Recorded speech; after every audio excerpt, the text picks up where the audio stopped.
at some point so that we introduce in the introductions. Okay, I think we're good. I think we're live. Okay, So yeah, you can start. I can start. Yeah.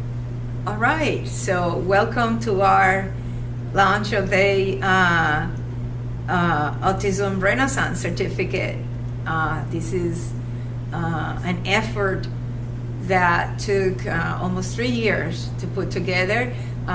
It was supported all along by the Rutgers Continuing Education Group, by the GRID, the Game Research Immersive Technologies at Rutgers, by the families that provided their feedback, by my students, and in particular Joe Vero, our IT expert, and Mona El Sayed, Dr. El Sayed, come over. She will be co-teaching the class with me. Here's Mona. And we are very grateful because to everybody who helped with this effort, because along the way, serendipitously, we had moms and dads that were part of the team. Without knowing, they just, we found out along the way when we were preparing the lectures and recording the videos at the studio. And so a big thank to Natalia Kareva and to Hope Little and to Justin and the team and Kenny, everybody who was involved in the development of the course, and in particular our Alex, our web designer, who did an amazing job in putting this website together from scratch. You will have a lot of interactive games and timelines and lectures and movies and a lot of videos and animations, and so it's a very lively experience, and we will see that we have lectures. We have 4 courses. Each course has anywhere between 5 and 6 modules. Each module has a variety of lectures, anywhere between 5 and 6 lectures, and games and quizzes, exercises, glossary of terms, all the latest science, the papers. And what we would like is for people to sign up for the course and have the first cohort, so that we have our live sessions, and we have our live office hours and so forth.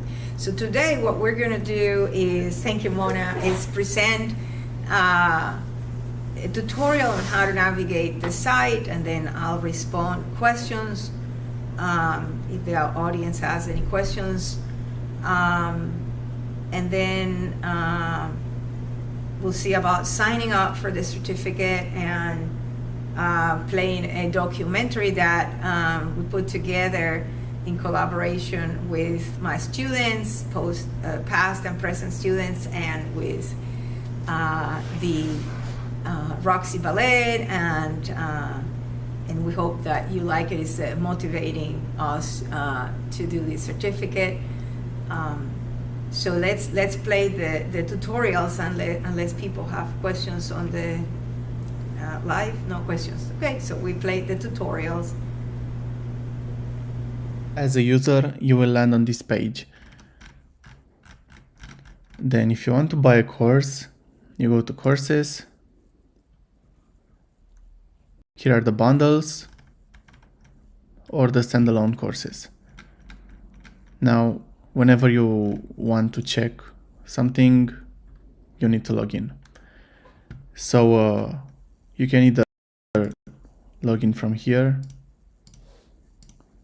or register, or you can register right from this page. So let's register.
Then you click on register.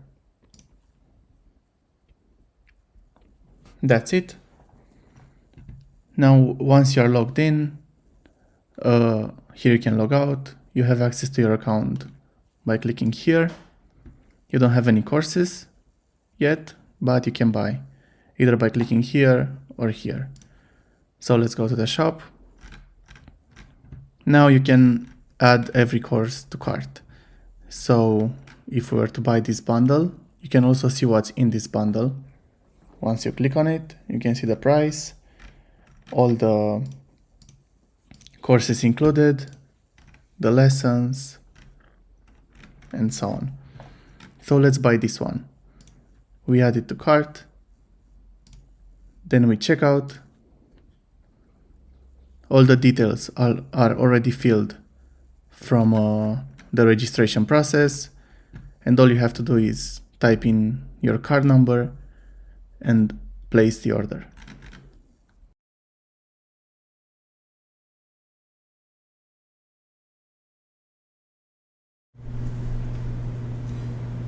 Ready? So that was a tutorial for the first, first tutorial to show you how to sign up to the courses. We'll have the following tutorials to show you sort of once you sign up how to log in and how to navigate the courses. The courses are 4 different courses.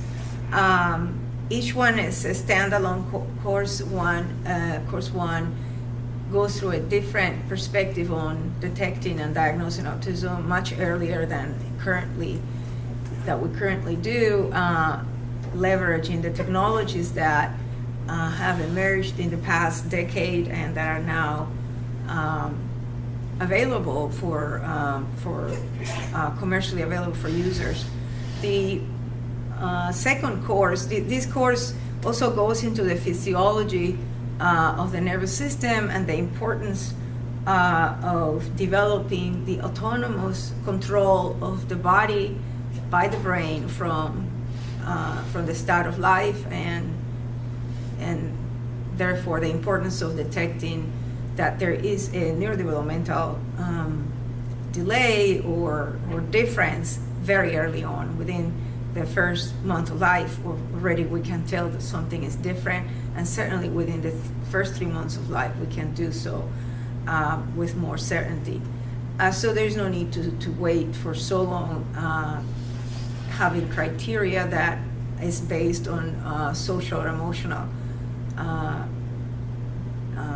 content, because that develops much later in a way that can be unambiguously detected. So using the criteria that is based on developmental sensations of movements and the quality of spontaneous movements and the different milestones as they progress, and on facial expressions and so forth, are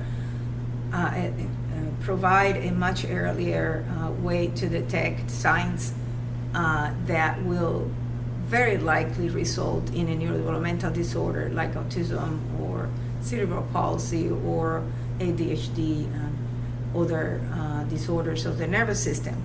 The second course brings us to the school age. Once this diagnosis is in place, the resources that we have right now, but also it tells us what we could be doing much better and earlier to develop language, to develop cognition, to take the cognitive load of having to monitor everything that otherwise goes under the hood, largely beneath awareness, and that is all the housekeeping that our brain does about our bodies in constant flux. And so that is school age, and we go through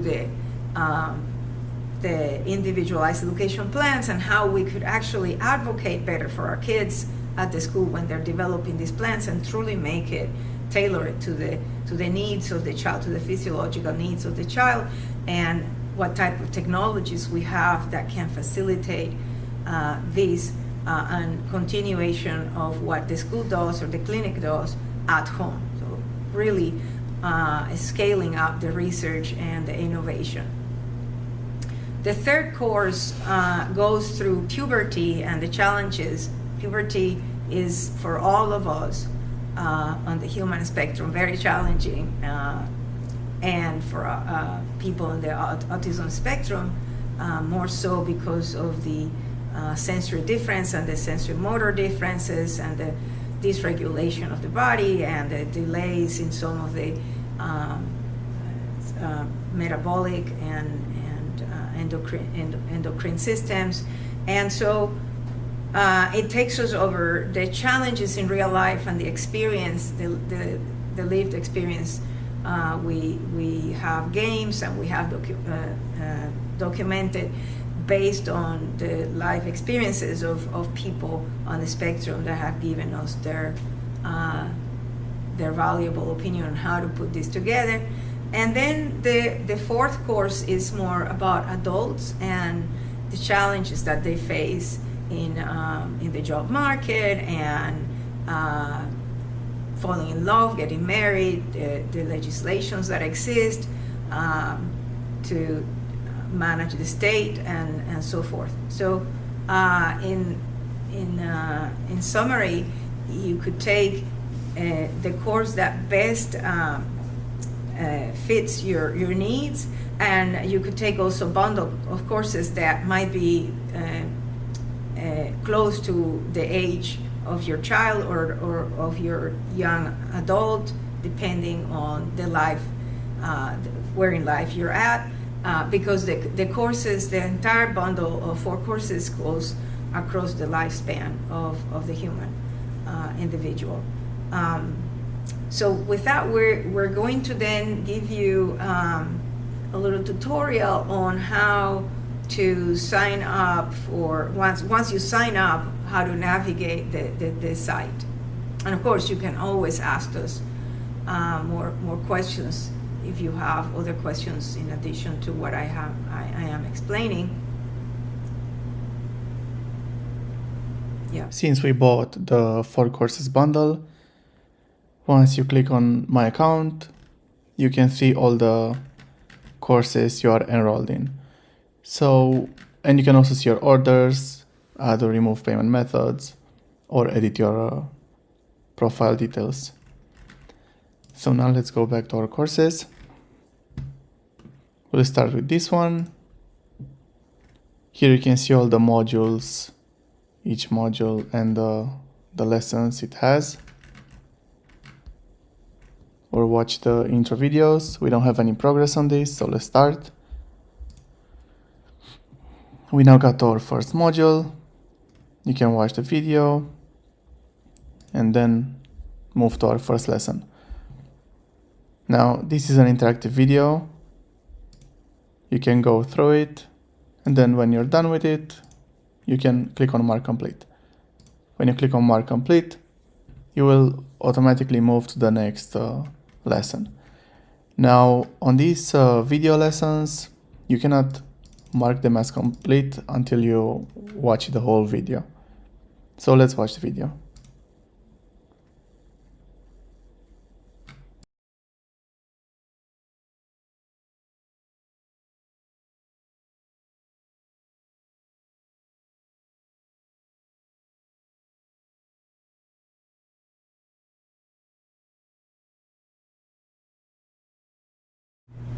So now you have seen 2 of the tutorials, one for signing up into the site, and one once you have signed up, how to register and purchase, how to navigate the site to further acquire the courses. Then we'll go over the third tutorial, and if you have questions, please type them in the chat and we will be answering them.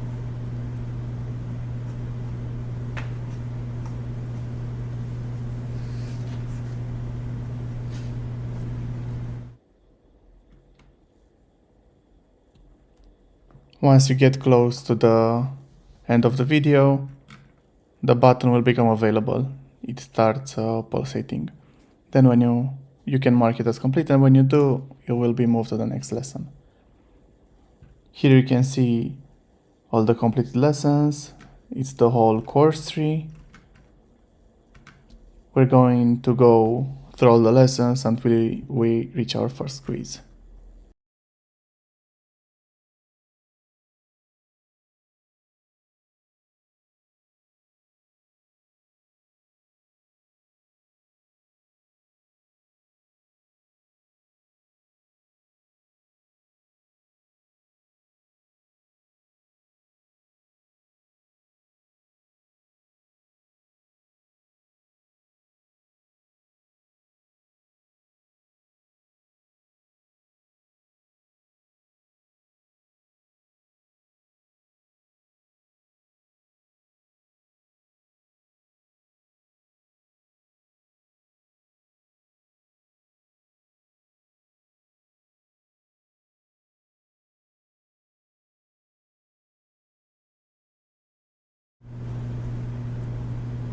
So then we are going to watch the last tutorial, and no questions yet in the chat. So the last tutorial then to just give us an example of how to go through the quizzes, how to go through the content and navigate the site of the courses. And again, again, 4 courses, and each one at a different stage of the human lifespan, offering the latest science, the latest technology in the last couple of decades that my lab has developed in collaboration with other sites across the world in places like Australia, Okinawa in Japan, the UK, Canada, Italy, Israel, Argentina, Mexico. So we are an international lab, and we are incorporating all the knowledge and the technology that is developed both in the US and abroad. So let's have a look at the 4th tutorial, and then if people have questions, please type your questions in the chat and I will address them. We got to our first quiz. Click the button to start it, and let's go through the questions.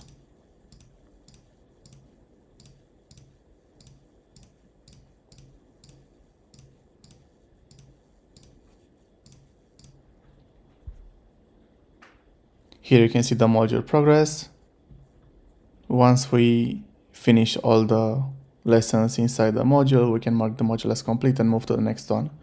In my case, I didn't pass the quiz, but I can see the questions, see how I performed, and then restart the quiz so I can get a passing score.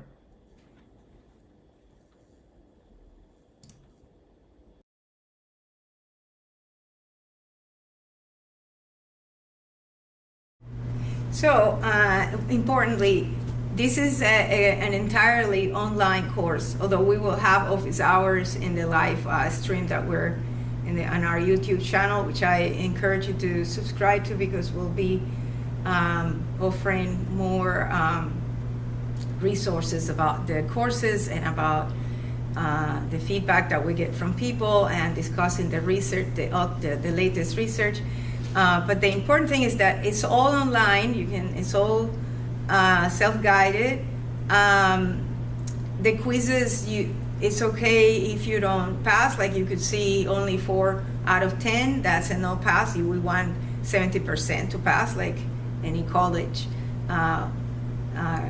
grade would do. And you can retake then the questions and in this way learn the content. And likewise, we have timelines, interactive timelines to learn about the progression of, for example, the DSM and the epidemiology of autism, how it has gotten to the levels that we have today.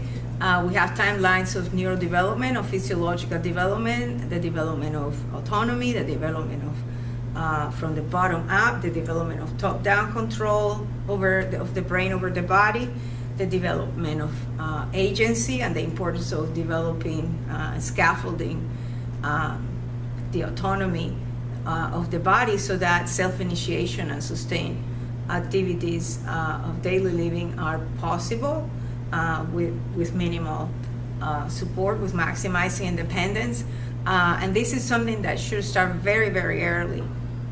So we invite you to take the courses, sign up, and be part of our first cohort. We are offering for our first cohort also group discounts. So if you have a group of people that want to take it together, by all means, contact us and we'll set that up for you at a discounted price.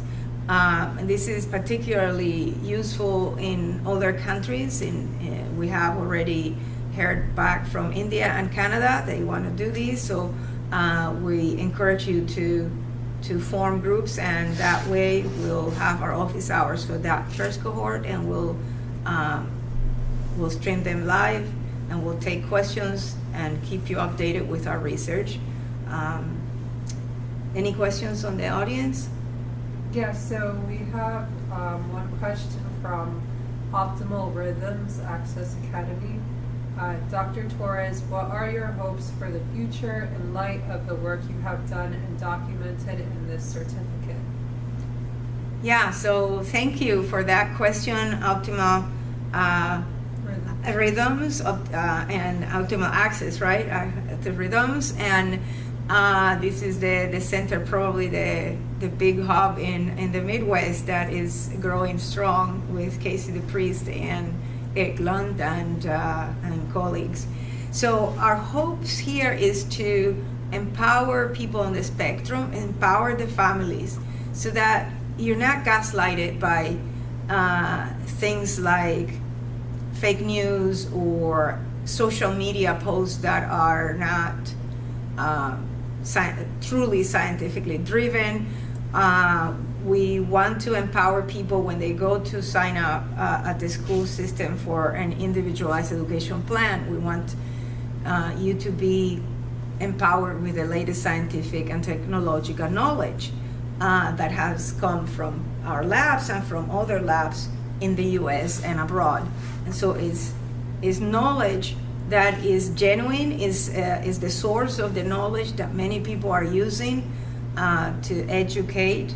And so we also want to collaborate with those who are also promoting the scientific knowledge and the technology that we have put together for autism, tailored specifically to autism. There's a lot of technology that can be used in other disorders of the nervous system, but the technology that we have tailored to the needs of the autistic system is specific to autism, and so we're hoping particularly to empower the neglected side of the spectrum in the non-speakers or minimally speaking side, collaborating with people that are developing methods of typing, of communication, the SOMA technique, RPM, the facilitated communication technique, which was discredited at some point, but it has been also useful to provide support to the individual. Other spell to communicate, spellers, other methods, communication for all. So we work with all these nonprofit organizations that are developing technology and methodology to systematize the teachings of communication in non-speakers or minimally speaking individuals. So we will be talking about that in the coming months. We just finished a very rewarding session with parents from Indiana, from Missouri, from Virginia, from New York, from Florida. So we just finished day before yesterday a big research program on that. So any other questions? No? Any questions from the audience? You want to say something about the scholarship? Yes, absolutely. We have, we want to thank the Ida Kushner Scholarship that was brought to us by, and Rob, come over here. I would like you to say a few words. Sure. And this scholarship is funding families that are interested in taking the courses, but perhaps don't have the means. So tell us a little bit about it. Leonard Kushner was a police officer in Highland Park, and he bequeathed some money to us in his estate to form a scholarship in his mother's name, Ida. And while we have to favor people from Highland Park first, it's certainly open to others if we feel that it serves the greater good or will have a large impact. So we'll have a website up soon. I guess we'll get that out to everybody. Yeah. But thank you. Yeah, and so that has been a fantastic help that lifted us off the ground, so that we can support the families that are interested in this certificate and want to take it, but perhaps don't have the means.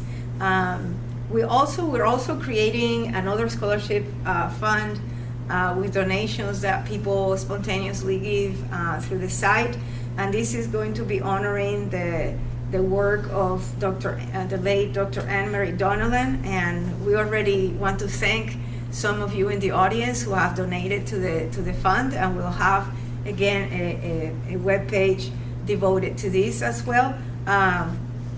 So this will be broader international scholarship to help families of low income who are interested in taking the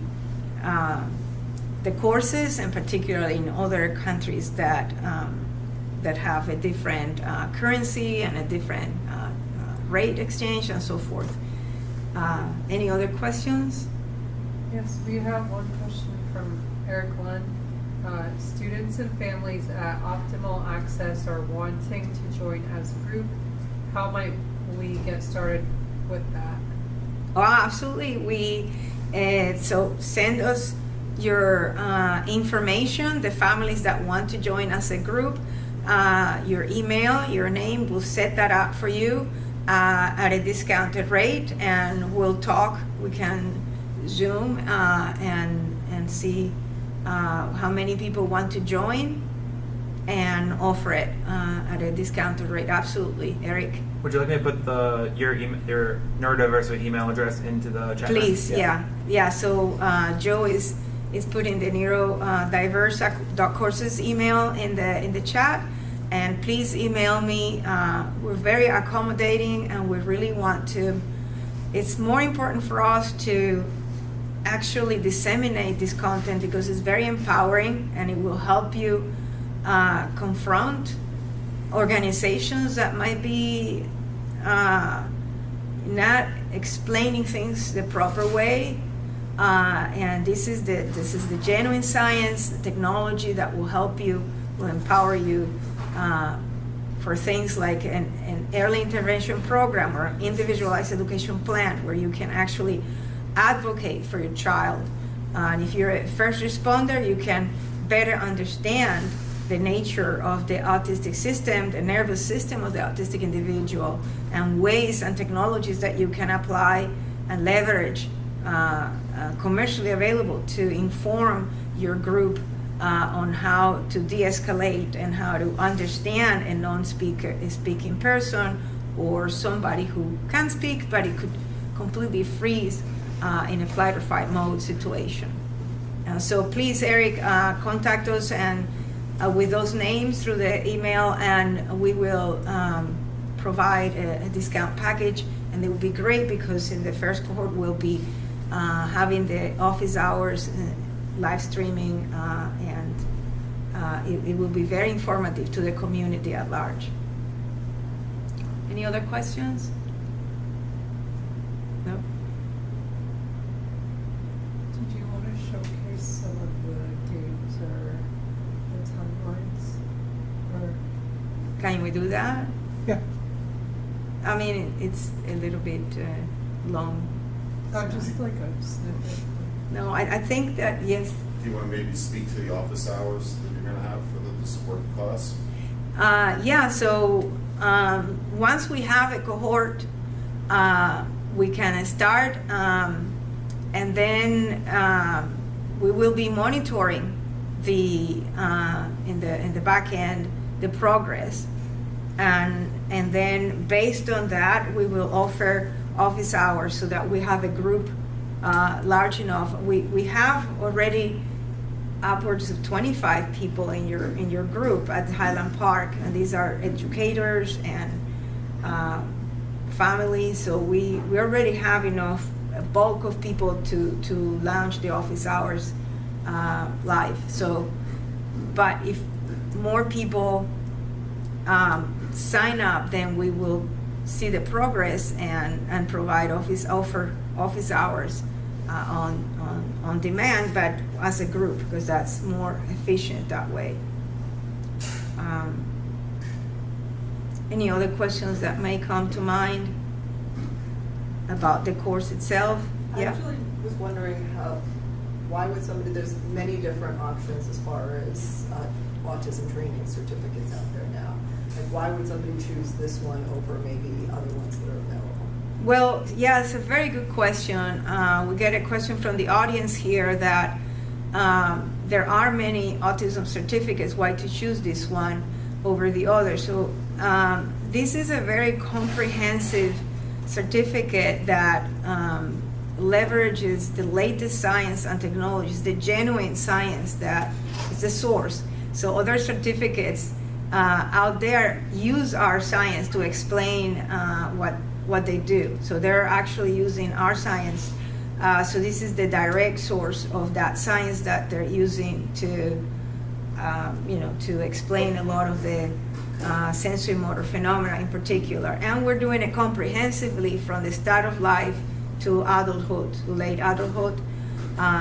So it's not just one aspect of autism, it's really comprehensive. You see, if you unfold the courses, you will see the many modules for each course and the many lectures and the resources, glossary of terms, readings, videos, animations, games. So it's very comprehensive and is online, so it's purely online. So that's another distinctive feature, that is all do it yourself at your own pace. And we'll offer the support as well online. So yeah, so that's a good question. Well, any other questions from the audience? So I think that then what we'll do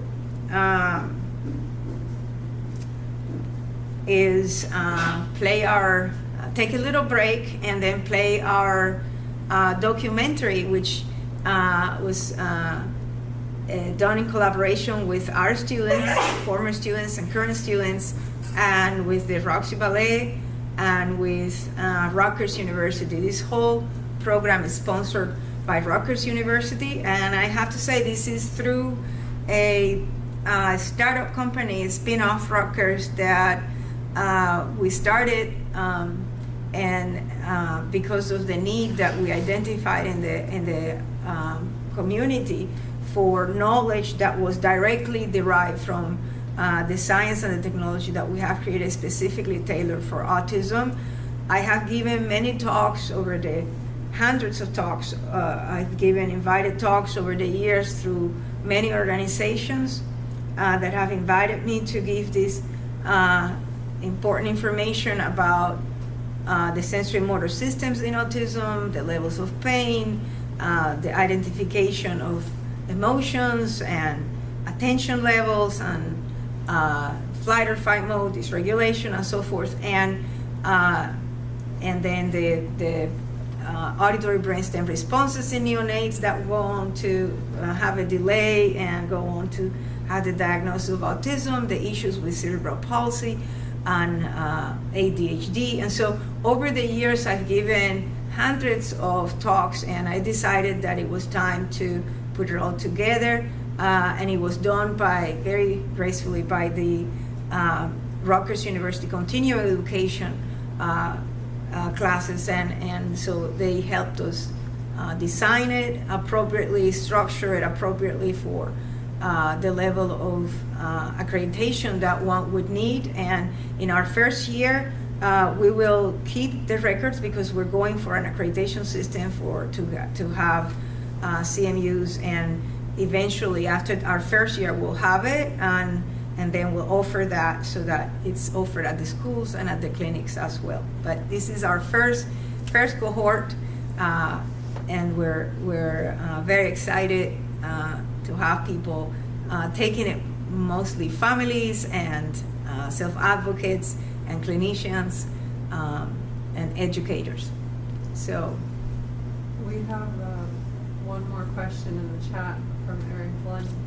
Is the training's audience those who support those with autism, or is it equally addressing those with the diagnosis? Is it okay for children, teens, all ages? yes, it's for all ages. It starts before the diagnosis. So in course 1, we go over all the underlying physiology and neurobiology of the nervous system, of the human nervous system, and how that evolves, and the milestones that we should be expecting, and when they're not there, how to immediately raise a flag. So we have multiple screeners that can do this with technology very briefly, to alleviate the burden on having to do this for a newborn and a young couple with a newborn. It's nerve-wracking to know. So we don't want to have false positives, but we want to alert them of there is a delay. We have expectation, we have expected milestones. So we do that before the diagnosis. After the diagnosis, we also keep track of how neurodevelopment is expected and all the milestones that should happen for reaching, for pointing, communication, decision making, gait, all the aspects that are foundational for our activities of daily life. And so they can take the courses across the human lifespan. So, but they can also choose according to the age of the child or of the adolescent or of the adult, and take one single course. Of course, taking the bundle also provides savings, as well as taking as a group. And I guess their question is, someone with autism, is it beneficial for them as well, or is it just for those who take care of? It's for someone also on the spectrum, because it helps the person on the spectrum understand something that is beneath awareness. So we're taking, with the latest technology, we can take a snapshot of the internal states of the system. This is something that we're not aware of. A lot of what happens internally, the intersection of our body, and a lot of people on the spectrum have hyper arousal because of excessive awareness of things that we don't necessarily are aware of. So this hyper arousal interferes as well, and provides excessive cognitive load to have to take care of all the stuff at once that in neurotypical cases are done, just all the housekeeping is done automatically beneath our awareness. So it is not only for people who take, for caregivers or for educators or for clinicians. It's also good for people on the spectrum to understand their own body emotion, their own brain, and what we know up to now. And of course, the courses are going to be updated, particularly because we will get feedback from the back end and from our office hours, and constantly will be updating. So there will be a version 2.0 immediately after we start collecting the data and understanding the landscape. So, any other questions? The course doesn't go into interventions, is that correct? So the courses visit the interventions that we have right now that are covered by Medicare and insurance, have insurance coverage, but it also goes over interventions that are not necessarily covered, but that are proving to be very useful: neurological music therapy, an Abbaniel method, Feldenkrais, that bring bodily awareness about movement and the bodily sensations. So these are go hand in hand with a lot of the teachings for communication and occupational therapy, of course, sensory integration, speech therapy.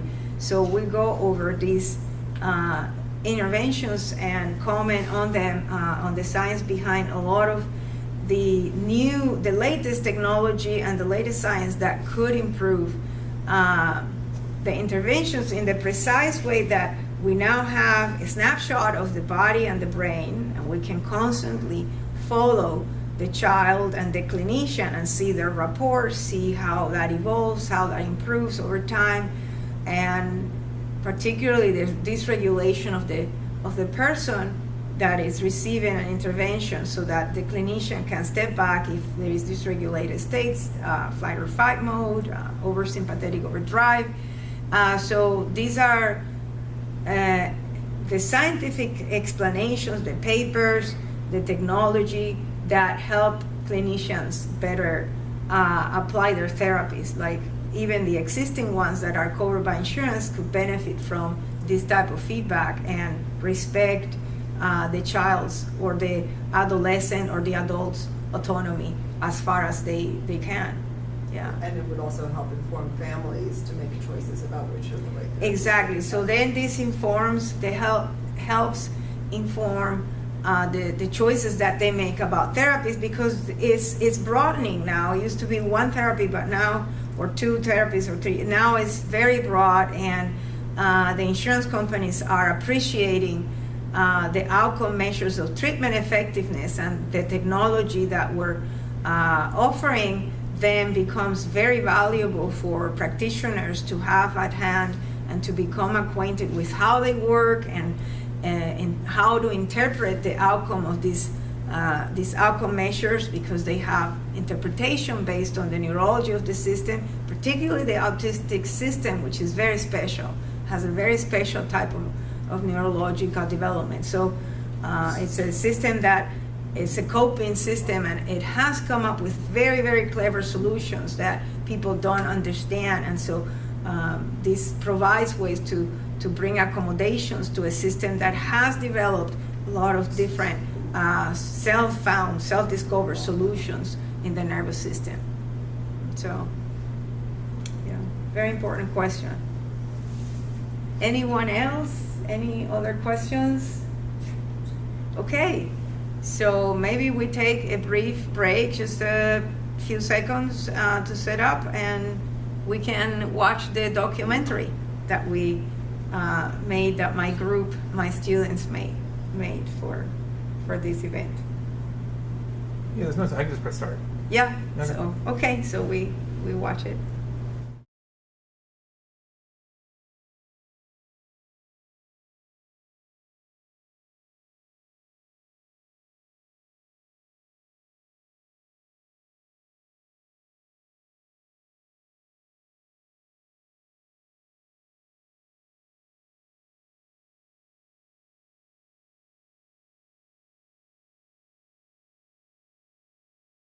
Life, when you start growing and you start developing, you realize it's all about control. It's all about people trying to control who you are.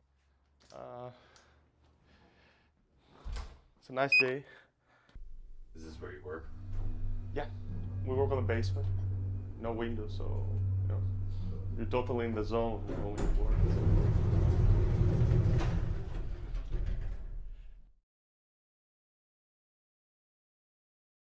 And it's overwhelmingly controlling.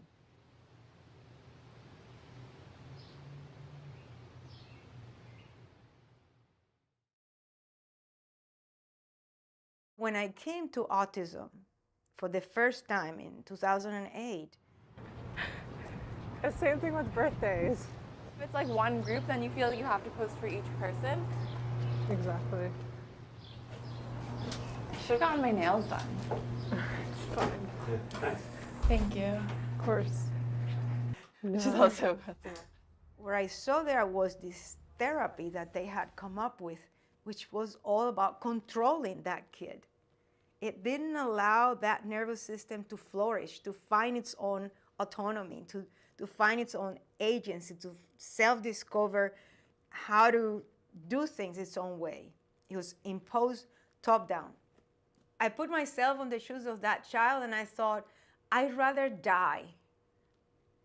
I'd rather die than having to do this thing so many hours a week for somebody to give me some piece of candy or to like punish me for something.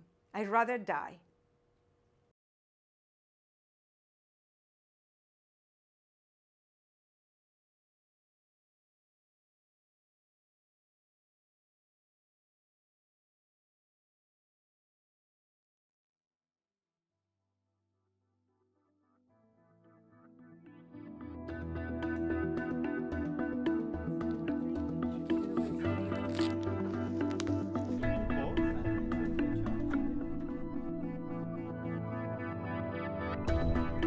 Yes, perfect.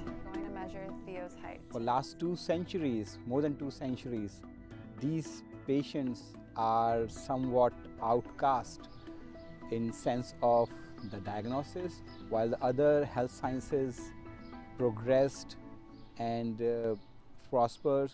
These individuals are still diagnosed based on doctor's discretion and some questionnaires. We study the neuroscience of movement, basically, with main focus on autism and other neurological and neuropsychiatric disorders. We work on developing kind of biomarkers that can better detect and understand neurodevelopmental illnesses. The lab is focused in the measurement of these micro movements. Tracking all these little microscopic movements that cannot be tracked by the naked eye of a clinician. Taking into the basic science also the input of the autistic community that actually really helps me as a researcher to understand what I'm looking for. And I hope that this makes research more accessible, because there really is no point in improving research and technology if people can't apply it to their lives. And in a sense, it is a renaissance of autism. This is a revolution. Right now we're heading to the first floor of the psych building. These is where our main labs are, where we have all the equipment now that we test on the dancers and for our different studies. And right now we're heading to the main lounge room, to our main meeting room. Here's Richa. Hi, welcome to our building.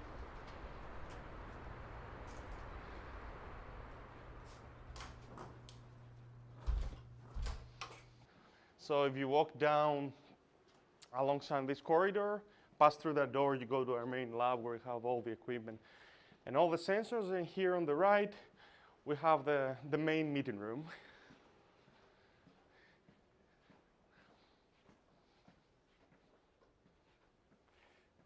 So walking into the main meeting room where we just have our breakfast.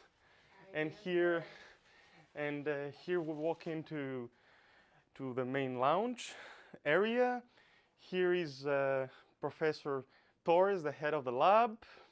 Here, straight, the moment you walk in here, you see these two sort of like paintings, designs on the wall that kind of encapsulate, the heart of our research. This is chaos, and this is order. So you try to find a balance between those two, because that's what makes you human. Yeah, basically this room is where ideas are born. To put the sensors Yeah, one thing we should do is label the sensors. before Friday, yeah. To put both up and below chest and pecs. So both of these are going to go on the pecs. Okay, can do that.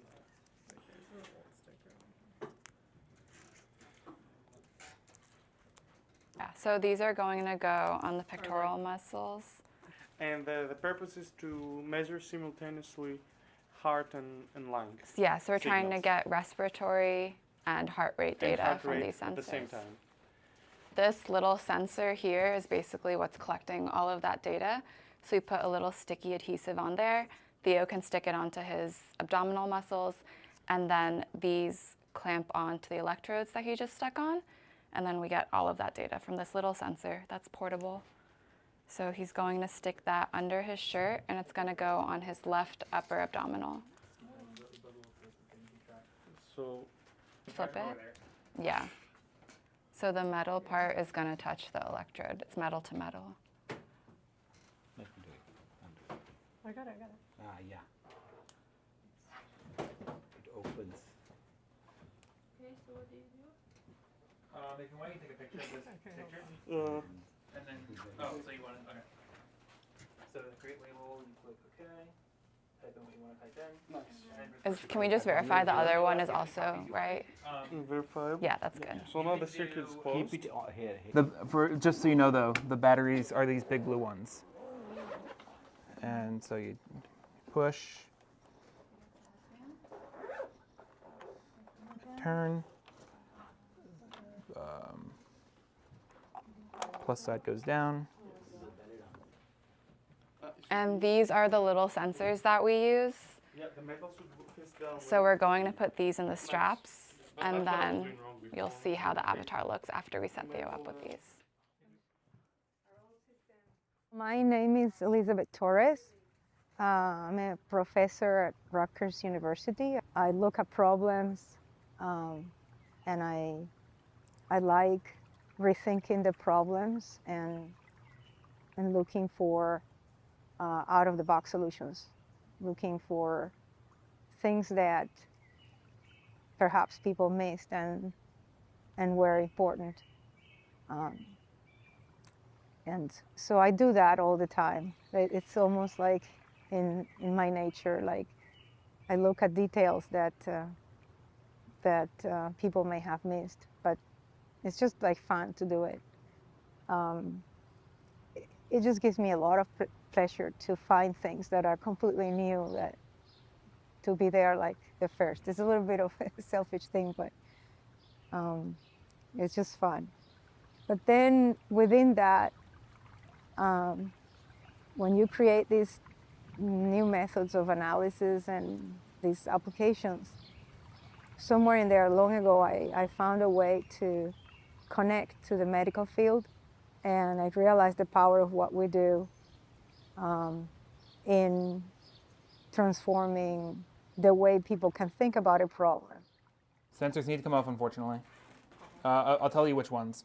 A certain few of them, because we're using the full setup, we're using an old configuration. Old configuration had old serial numbers. Oh, so we mapped the wrong body parts? We didn't map the wrong body parts. Some of them weren't mapped at all. Like the reason we only see the bottom half of the skeleton is because we unmapped half of them. Okay. So we need T00B4B.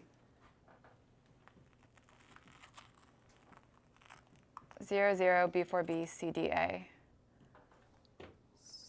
CDA. Okay. All right. So the other half of his body showed up. Do you need to redock them? No, we don't need to redock anything. Everything works perfectly. Perfect. Yeah. So we're just going to calibrate now. Theo, can you stand in the statue position again? So this is just so the sensors basically understand where in space they are, because what the sensors tell us when Theo starts moving is his movements in space relative to each other. I focus on detecting developmental disorders early on in life.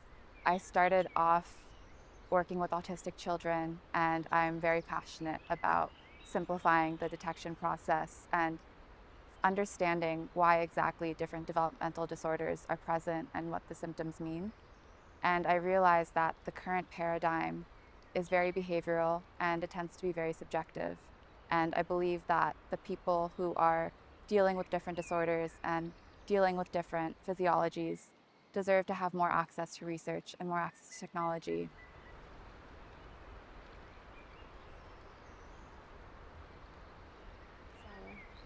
New tape, because every baby loves tape. Or do you want this one? See, it's all for you. She's like, You want to pull. she's like, I found it. Yeah. She's like, now I'm good. That's yours. Oh, you want this too? Okay. So what we're going to do, we're just going to put these sensors. All they do is detect her movement. They're like little Apple Watches. Yeah. We're going to put them on her arms and legs. Okay. I think she's okay with them so far. She's more interested in the tape. Yeah. So let's start by suiting her up. Okay, so this is the right arm. This is her right leg, so I'm just gonna walk over. So is it on the forearm, Richa, or Let's put them on her upper arms. upper arms? Okay, like that. Okay. Let's Okay. actually let's try her lower arm. I think that Lower arm. Okay. You okay? no, okay. Oh, I think just upper arm is upper better. arm probably because she doesn't. I don't know. That's She okay. doesn't like anything on the lower Okay, perfect. for some reason. Whatever is Yeah, more it might be comfortable. like more of a weight. You don't want to eat it. It's tempting, I know. I know. Yeah, I think. Is that okay, Richa? That's perfect. We're just gonna tie it so ideally it doesn't move, but not too tight that she's uncomfortable. Funny kid.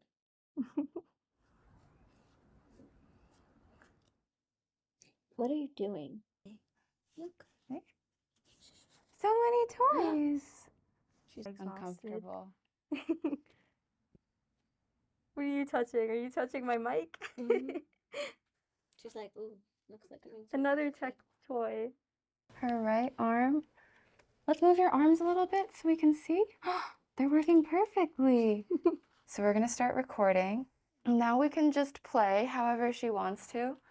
So we're just trying to study her natural movements. You So wanna, what feels do natural? you wanna, Where's the other watch? look at this. I know you want it now, right? I'm just fixing it so we can give it back to you. Okay, here. I need your leg. It goes right here.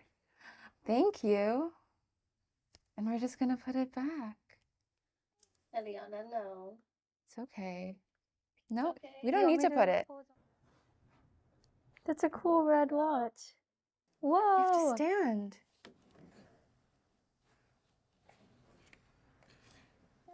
Which one do we want? Wow! We still want the tape or the watches? Let's see. What's the most interesting?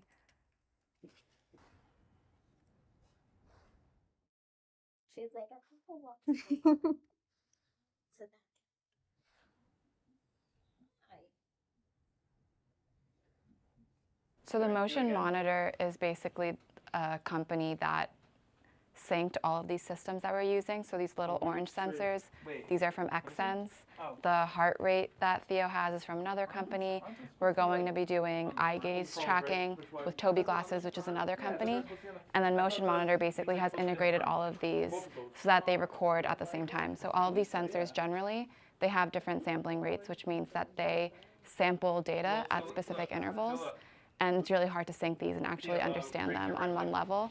But then this company has basically given us this gift that allows us to record everything and interpret them together, which is really special. They should all be on the outer. So these are the Tobii eyeglasses.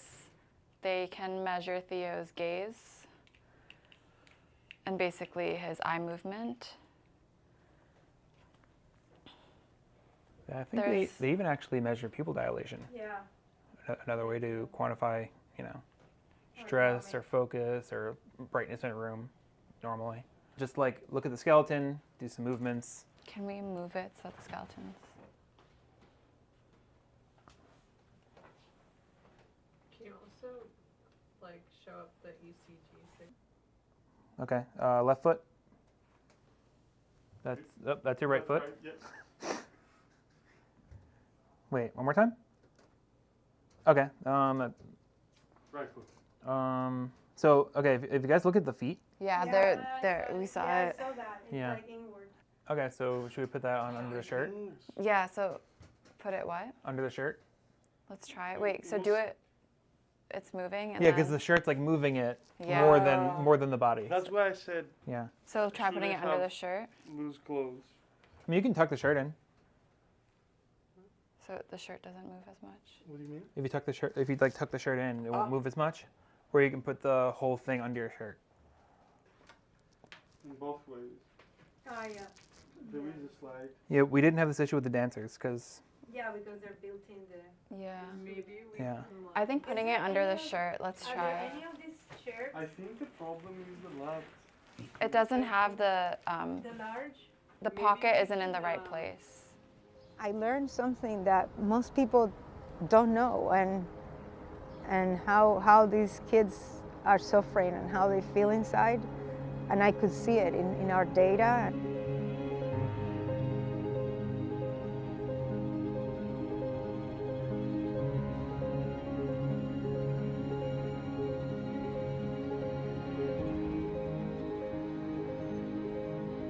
And I had to tell the world, like, look, they're not doing this on purpose. You really need to help them. And I think that we can do it. We can support them and just change the way that we're looking at data or at this problem altogether.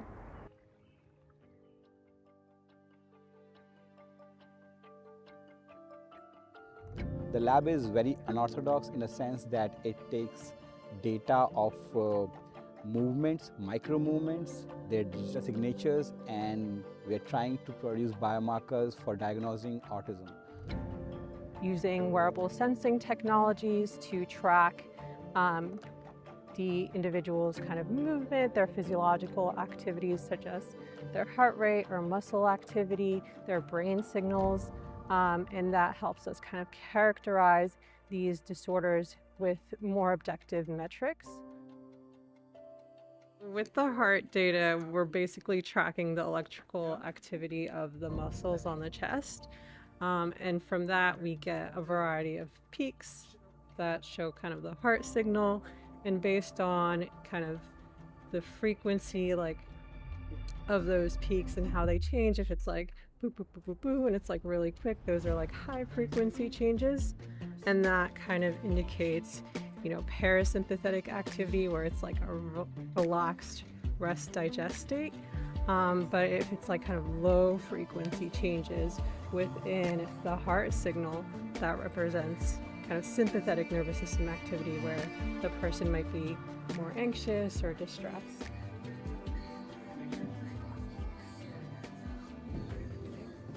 Where you're down here, I think you just want to leave one spot for her here, but you want to make the diagonal across center if you can, so that, yeah, so that it, because right now it was kind of here and then you were a little over on that side there, Clementine, so just like that, and then she's right here. She'll probably need to have a little help from you.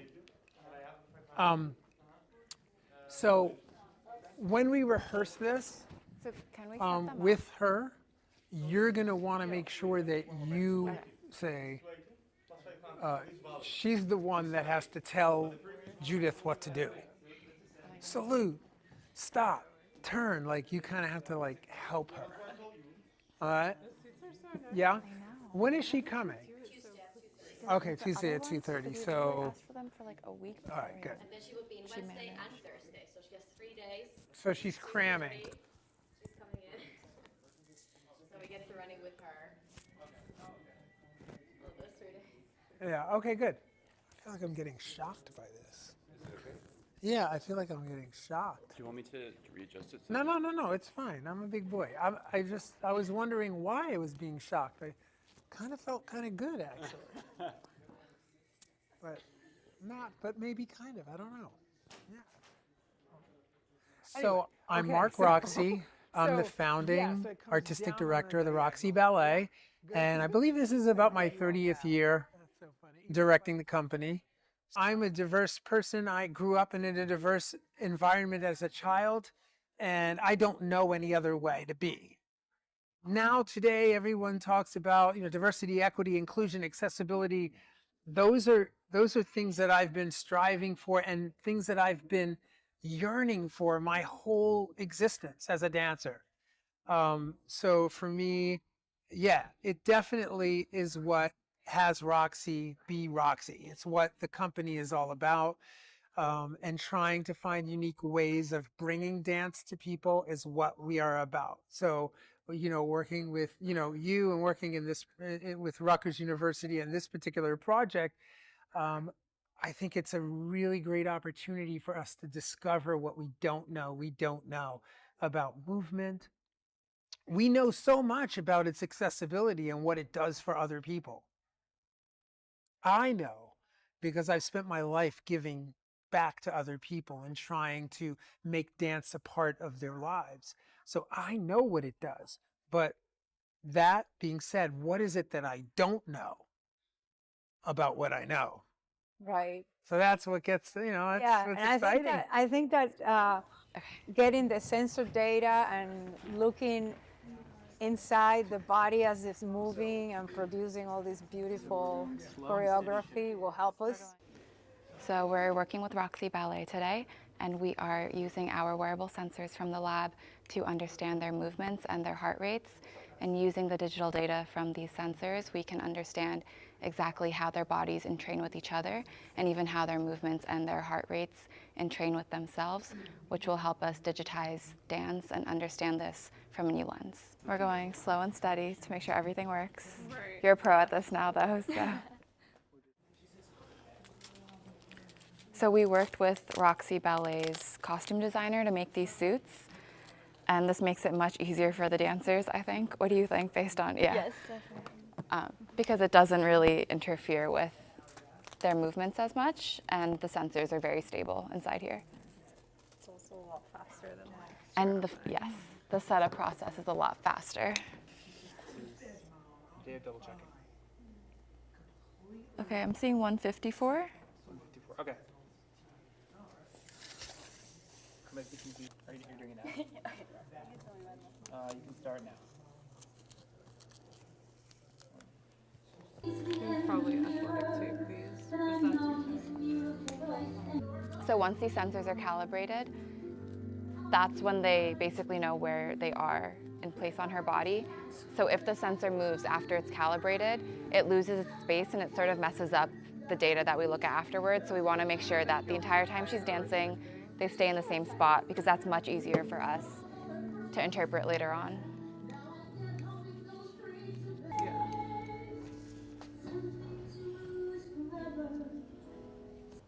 So we tried calibrating the sensors, and if you look at the avatar, that's basically supposed to be an avatar representing Caitlin.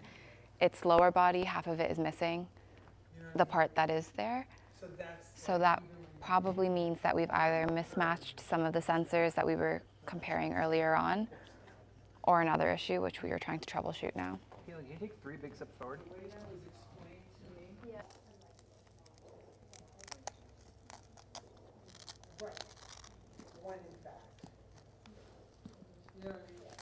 Yeah, it's beautiful. You're magic. Okay, some drift. I mean, it's been a lot. Can you move your hips a bit? I mean, her feet are backwards. That's fine, that's a small fix. At least she has feet.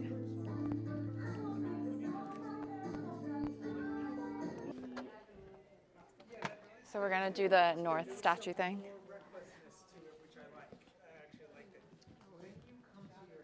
A little bit to your left, yes. So these sensors, basically, they need a frame of reference to understand where they are in space. And so they know where north is. So if we can make sure that Caitlin is facing north, then we know the sensors will be oriented in the correct position in space. What we've seen is that, autistic individuals at baseline without any kind of pain or exercise that they're performing at the moment, they show heart signatures that indicate states of anxiety and distress, similar to a person who is undergoing pain or is performing physical exercise. And what would that be like living with? Yeah, so it kind of shows us how, during their everyday life, if they're under kind of normal settings, or if it's just kind of a new environment that's already stressful for them. And so, anything additional kind of just over exacerbates the system. So they're in a constant state of sympathetic hyperarousal.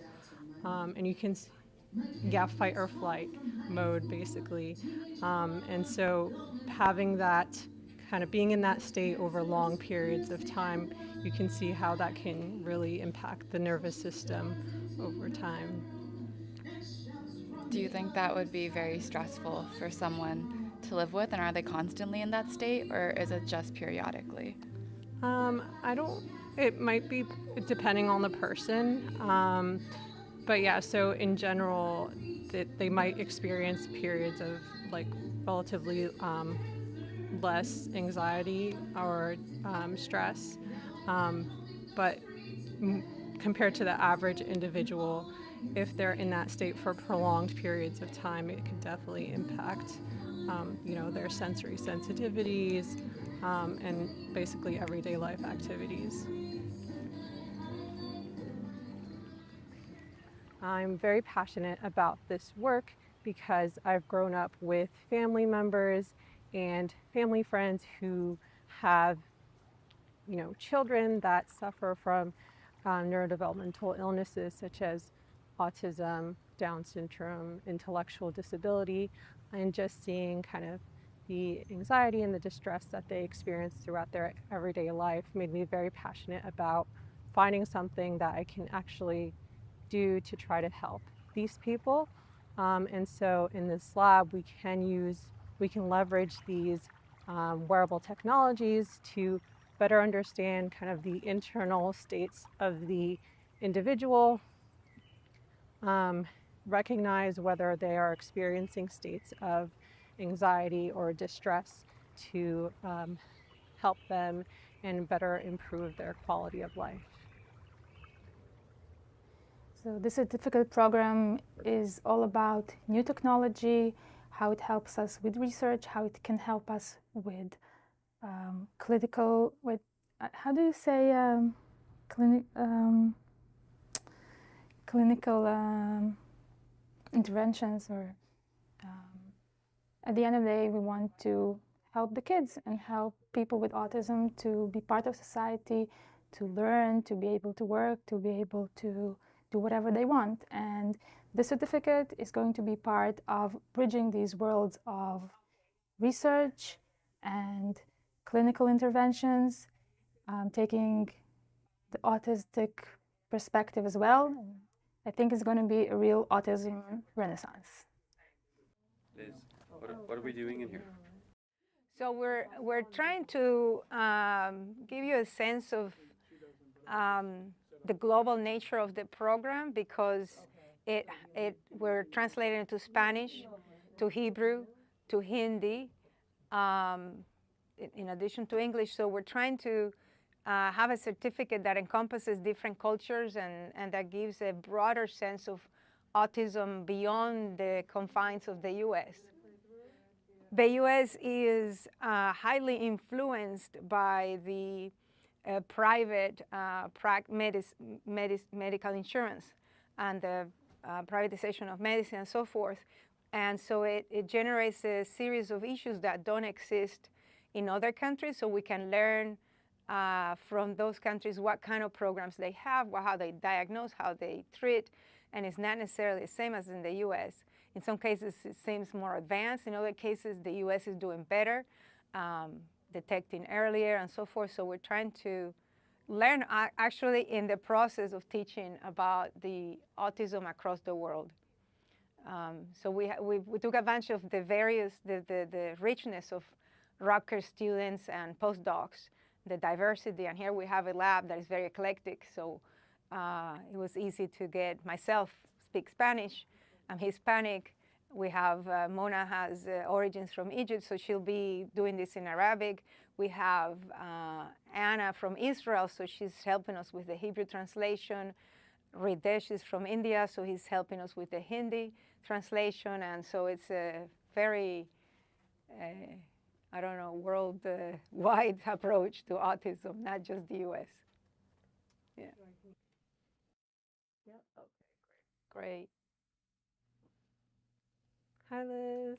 Hi, Mona. Come in, welcome. Thank you.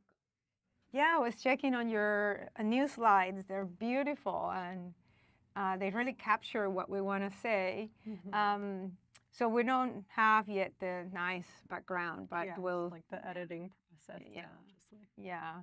But I love your concept. So the whole thing of intelligent behavior analysis, like keeping the old sort of behavioral concept, but adding this whole technological advance that makes it more precise and automates it is fantastic. And I love how you did the head to toe. So tell me a little bit about this. How did you come up with that?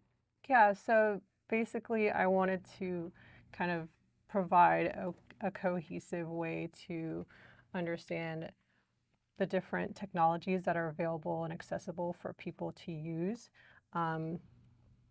that can kind of lend them to some of the techniques and methods that we've used in the lab. Kind of instead of just looking at behaviors, we can analyze so many different physiological signals from all the way from like the head, the face, movement through, sensors, and use that as a proxy to understand, how the person is actually feeling, whether they're in a state of distress, the different technologies that are accessible. So, for example, if we were to turn this into a game and someone's interested in measuring brain signals, they'll click on the head and they'll get kind of the different technologies that are available. So, for example, EEG technologies that measure the electrical activity of the surface of the head. We show them kind of examples of what the data could look like, how the technology is used. You're going to be an excellent instructor because you've been the best TA that our department has. So tell me a little bit about that, because I know that you love teaching and you're going to be the instructor. So tell me a little bit about that. What inspired you, the whole process that you've been involved here so deeply? Yeah, so I've been an instructor for several lab courses within the department. So there I've got to work kind of more closely in smaller classrooms one-on-one with students. And I realized how much I enjoy kind of teaching them about, the certain topics and concepts, even kind of relating it to the research that we do. We've also done kind of experiments within the course. So seeing how students are able to do the whole research process themselves. And I found that also I'm very passionate about, teaching things that I care about. So being able to teach some of the things that we're kind of putting together through this certificate program, I'm sure I'll be able to show my enthusiasm a lot more because it's something I'm very passionate about. God. So proud of you. It's okay. I'm very proud of you. Thank you. Okay. Don't do it. All right. Okay, this is excellent. So I'm very proud of her. Thank you. We get to see her in the research and she's brilliant. But I never got to see you teaching. And you did this, which blew me away. Right. We're good. Yeah. All right, so we're done here. We can do other things. I'm sorry. No need to apologize. Space for us to take a little time. My name is Natalia Kuraeva. I am Senior Instructional Designer at Rutgers Teaching and Learning with Technology Department. I'm very happy to work with you. I'm very pleased that this is part of my responsibility because my doctoral degree is in special education. I have experience working with children with special education and with children with autism, so it's very near and dear to my heart, and I hope that this program will really make a difference in terms of educating not only parents but also doctors, also other educators who are involved. So I hope our efforts will really pay off in that sense. As you mentioned before, now as technology moving forward and we can bring additional tools to diagnosing children and not only children but also support all people with autism using new technology tools, I think it would be very good to incorporate these historical development, and just demonstrate that we're really at the time of the, like you call it, Autism Renaissance. I think last week you connected via Bluetooth or Wi-Fi something. Whatever it is, it's not being shown on the screen, which is what I'm... So throughout the game, throughout the scenario, we want to have these interactive games, and these games are less about information, they're more about the autistic world, the world of autistic people. What are their challenges? What do they need? How can the society support them? And we let the students, who are the players, help develop these scenarios and kind of lead the characters into positive outcomes, and also get a feeling of what are the current challenges that these individuals are facing.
Are you hiding?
I think I'm better at hiding than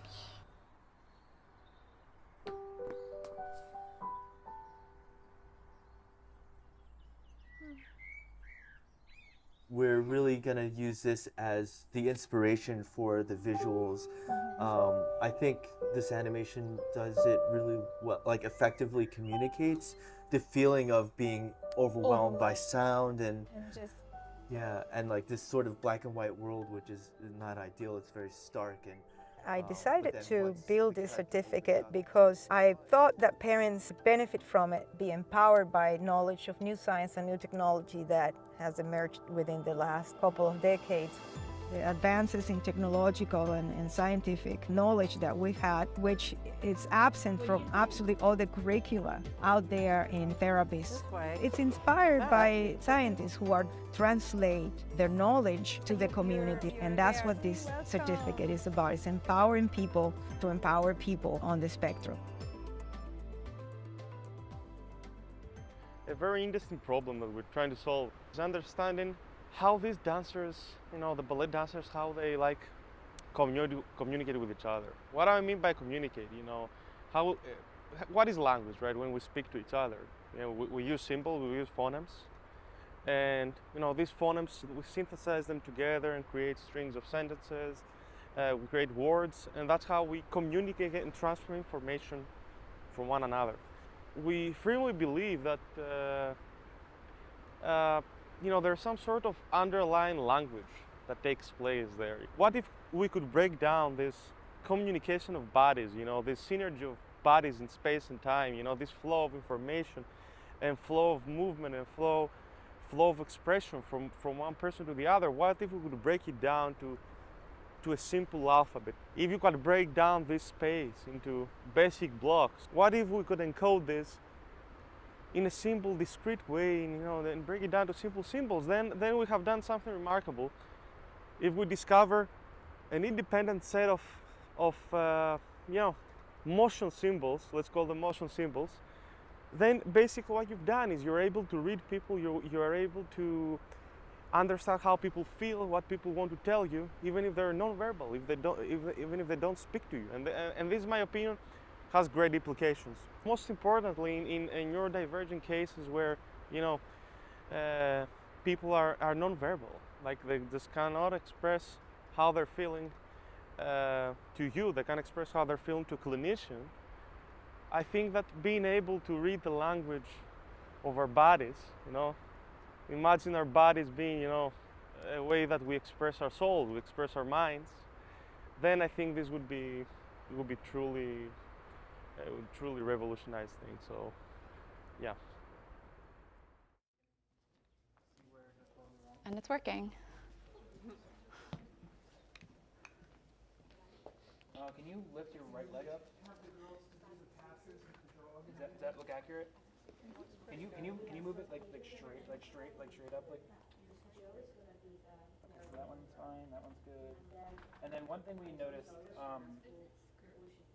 Remember when Theo did his? Yeah. Okay. Can you do a squat to the ground? Oh wow. It's beautiful. Okay. Last thing, we need you to promise not to leave the room. Okay? Thank you. If she leaves the room, all of our effort basically is wasted and everything disconnects.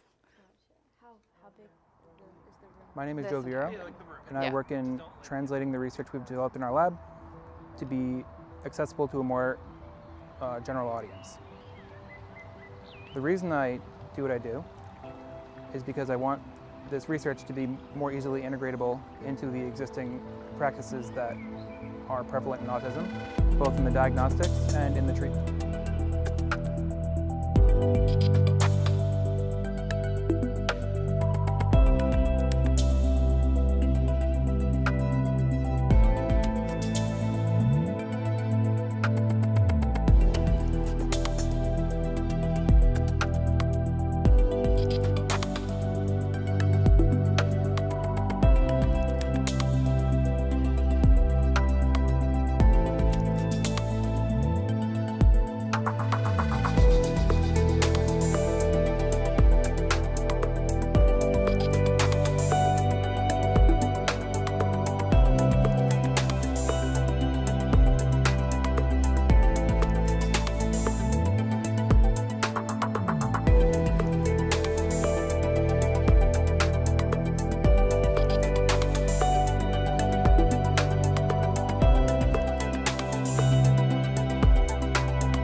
we're talking about what's behind the naked eye, Yeah. and what lies in front, what the future, holds for this kind of research and this kind of work. The future, right, is the possibilities are endless, because it is, like you said, and like we said, it is a renaissance, right? It's an autism renaissance, right? Boom. Yeah. That's awesome. Good. That was the best. Yeah. That was the best. Very good. Got it. Really. Yeah.